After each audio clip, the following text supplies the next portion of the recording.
Hello guys, this one is 18 F150 5-liter. It's engine light on. There's so much shaking the engine. There's a pull the cord, misfire number 1, number 2, number 3 misfire, and the random misfire also detected over 1000. And this one is a camshaft position sensor is a circuit, and the other one is also camshaft circuit problem.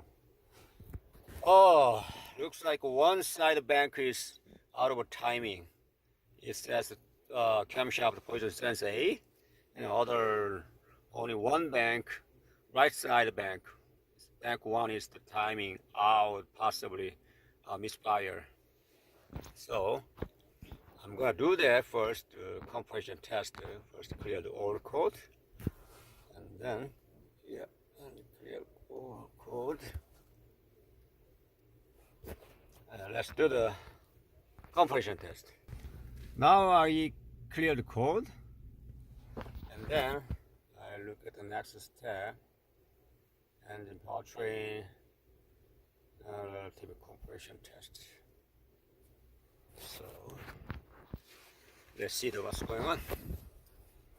The battery is good.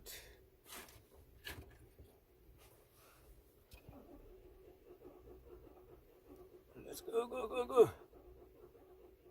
Engine sound is not much strong compression. Ooh, look at that. Yeah. My thought is correct. I told you guys, and one side bank is totally way out of timing because 5, 6, 7, 8 is green, and means left bank is compression good. And then these 5 liters 2 chain, right side of bank 1, 1, 2, 3, 4 is totally out of timing. So probably I don't need any more diags time. So I go to the timing chain and VCT and solenoid one side bank. Possibly correctly that problem. Anyway, I remove the timing cover. Okay. Thanks guys.